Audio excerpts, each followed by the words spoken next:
My guest today is Ashley Segura, Vice President of Global Operations at TopHatRank. Ashley is one of the world's leading presenters on topics related to social media and content marketing. She has presented all over the world, including at Pubcon, SMX, Content Marketing World, State of Search, and many, many other places. She is a regular contributor at Search Engine Journal and a fixture on many SEMrush webinars and training videos. Ashley is a true marketer. How do I know? When she got married, Ashley and her husband decided to get an RV and travel around the country. But what's really interesting about that story is she started a branding experiment on social media known as Nomad Newlyweds. She developed strategies and hashtagging tests to build an audience for their experience. TopHatRank, where she works, was recently nominated for a U.S. Search Award, and they're doing a ton of interesting things. I'm going to ask Ashley about two newish ventures, TopHatSocial and TopHatContent. Grab a beer and join Ashley Segura and me for a conversation about how to perform a proper social media audit, how to measure ROI from content marketing, and Pubcon scavenger hunts. Ashley Segura, welcome to Suds and Search. How you doing? Good. Thank you so much for having me. Thanks for coming on. I'm so happy that you're in your RV because that's where I kind of wanted to start here. You did this, kind of fun branding experiment. Yes. Nomad Newlyweds. Yes. And you took it to like the nth degree. You had like goals for it and metrics and audience targeting. I love the backstory of it. And then tell us, what can we learn about marketing from this whole brand experiment? Definitely. So my husband and I got married last April, and we decided after we got married to basically take a year and to go travel the national parks throughout the United States and Canada. And towards the end of the year, I was going to be speaking at a conference in Bali. And so we kind of changed it up about 7 months in, left the motorhome life and went and did Bali and then Southeast Asia for a couple months and then came back. And now we're back in the motorhome and up in Oregon. So I wanted to basically use it as a case study. I've done marketing for all sorts of brands and businesses, anything from small to larger corporate. And so I wanted to take this fun concept of going national park to national park, and then as a newlywed couple, then going international and traveling, and kind of document that along the way and see how follower growth would be doing a brand like that versus a brand that's trying to sell something or that's very direct. And so started a website, started a blog, did like 3 blog posts and completely failed at that, but kept social going. And so got a logo together, got our concepts, the Nomad Newlyweds. We were going to be nomads, we were newlyweds, and we were going to be traveling around, and then created an Instagram. And so basically I set metrics like I would with a client on, okay, over this, we're going to be traveling for a year. This is a goal of how many followers I'd like, this is the type of engagement I'd like to see, and doing this without any paid resources at all, just old-fashioned organic. And organic on Instagram and Facebook is so incredibly difficult. It's almost dead. And so I wanted to see a unique brand like this, how it would be. And so doing so, I learned a lot of different techniques. Some of them, the hashtag strategies were basically everything for organic, and the amount of time that it took. So about a month into going international, it just took too much time, and I just posted but didn't do all of the hashtag marketing on the back end. And what that looked like was basically spending anywhere from an hour to 2, sometimes 3 hours a day, and going down hashtag rabbit holes of a hashtag that had 500,000 or less posts that was similar to an image or a video that I just posted, and then looking at all of the people who posted that, engaging with them, following them, liking their posts, commenting on their posts, starting to create conversations with them, and having touch points for about a week. And then after about a week, I would go back through, and out of all of those, I'd start to unfollow some of them, the ones that just didn't engage back or haven't posted recently. Basically, the inactive accounts, I'd stop following as much, and would just repeat that. So it was pretty time consuming and tedious, but it definitely allowed us to grow very fast. If I would have kept it up every day, we definitely would have hit the goals and metrics. But it was a really fun way to, from a unique perspective, see how can we make organic work in 2019 and 2020 for social media? Unbelievable. And I love how you kind of set it up. So you started with a plan beforehand. You had goals. You said you had cute goals and smart goals and like Yes. all these different things. Is your husband in marketing? Did he get on board with this, or what was his role in all of this? So he's not in marketing at all, but he would definitely be the one half the time who would be going down the hashtag rabbit holes and just start commenting. And so I would kind of help guide, you know, this is the kind of thing to say, like, this is our brand tone. So when you go to comment, like these are some examples, and this is the extent that you have to go with commenting.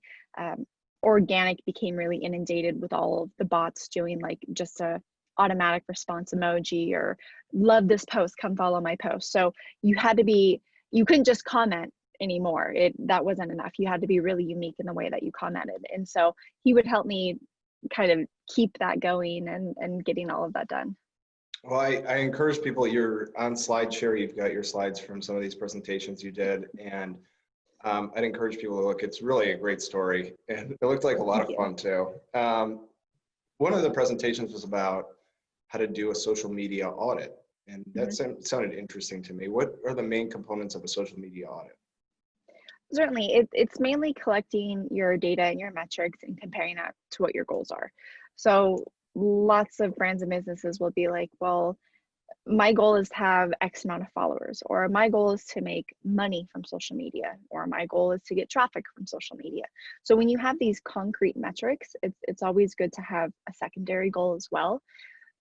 Ideally, you'd like to make $100,000 from Instagram, but if you don't, what's a secondary metric that will still quantify you as successful and quantify your efforts towards your posts and your content?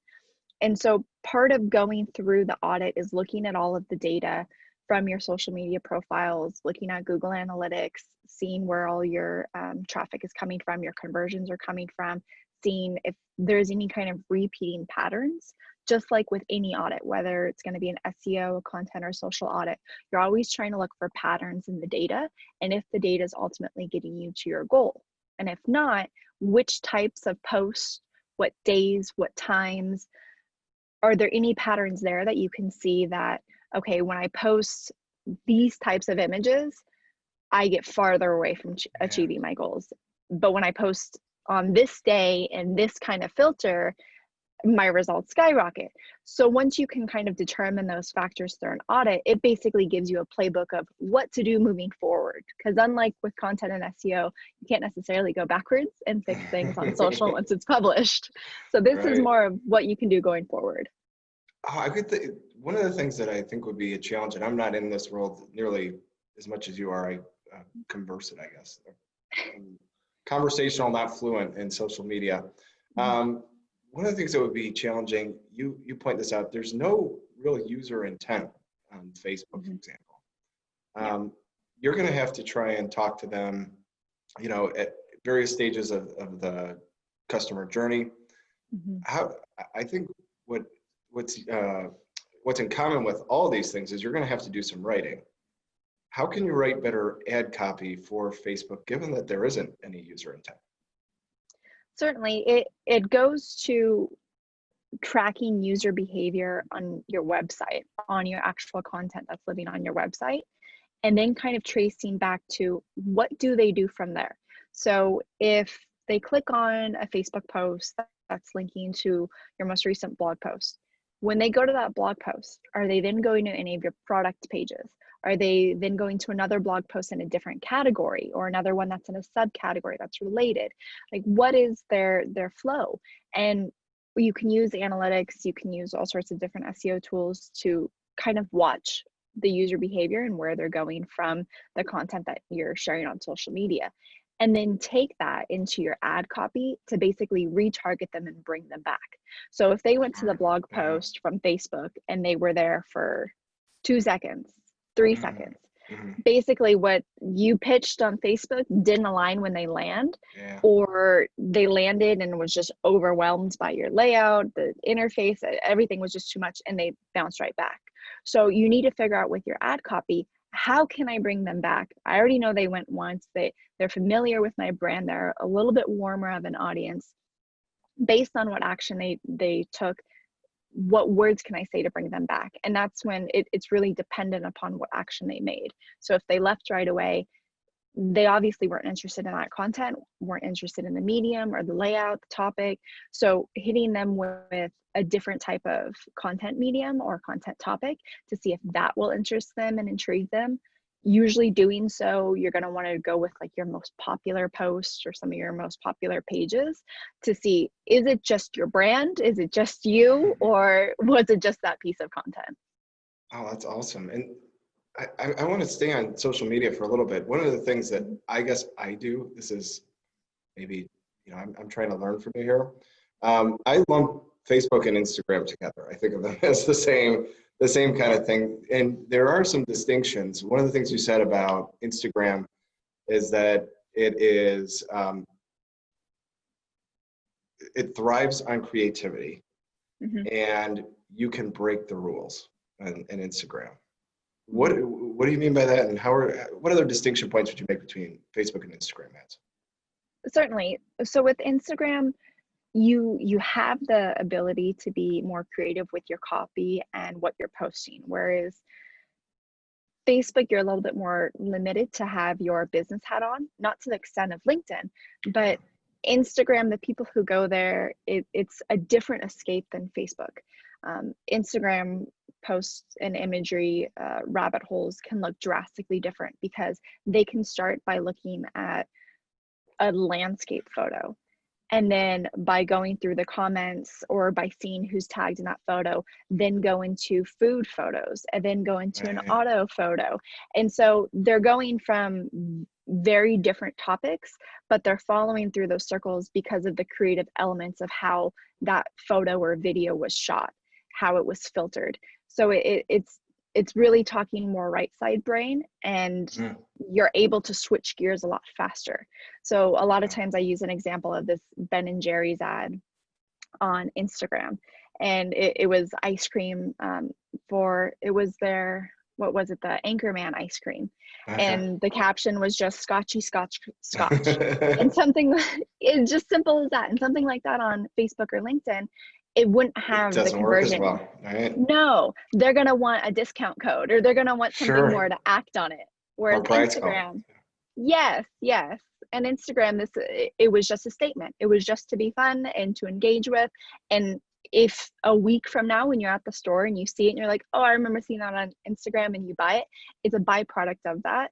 But it's not Facebook, it's a little bit more of an aggressive push. If they were to put that on that same ad on Facebook, it just won't convert as well. Awesome. And I may have another question for you about social media, but I want to shift gears to your other love, content marketing. Yeah. I have friends one of my very good friends is in content marketing. I hear him present, and he gets the same kind of questions a lot, but I love this one. How do you measure ROI from content marketing? How do you find out that it's producing revenue? That's a question I think you would get a lot, right? Yes, it's almost as common as how do you get ROI from social media. Right. Very top level, but there's actually ways that you can see. And again, this goes back to like retargeting campaigns and retargeting ads. You can trace how the person engaged with that blog post or with that piece of content. And if they went from that blog post and then made a purchase, or if they came back a week later and then eventually made a purchase because you retargeted them and kind of encouraged them back. So it depends what your very specific goals are, but if you're looking for exact dollars on your content, then it's having really good tracking systems set up. It's having UTMs. It's really defining your sources. Where are they coming from? How are they getting to your content? What are they doing after your content? How long is it taking them? Lots of times content is used just to warm up an audience, not to directly convert them. And that's really hard to measure.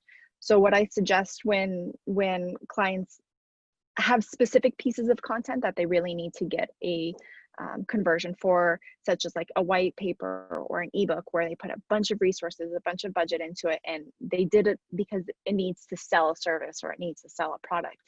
That's a little bit easier to quantify because you have your call to actions directly inside that content. But standard blog posts are mainly used to help warm and guide the audience into going. Yeah, I think that's very well said. And the other, I'm sorry I'm giving you these really easy questions, but the other one that I hear all the time, Andy's my friend, Andy Crestodino, I think you know from SEMrush. Yes. Yep. So I go hear him all the time. And the other one that he'll get is, why should I create content that my competitors can see? Like, aren't I helping my competition Uh, by doing this? And, hmm. and how would you answer that?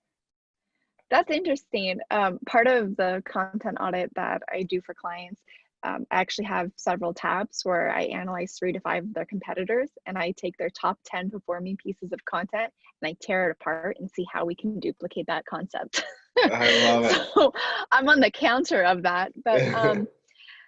I mean, if your competitors can go and take the same exact concept and duplicate it and give it to their audience, they're basically starting from scratch. If you've already published that and you've already put the effort towards it and you've had time to rank it, they're competing against, ranking against you, and unless they're a bigger, more established brand, it's going to take a lot of time for them to potentially rank above you.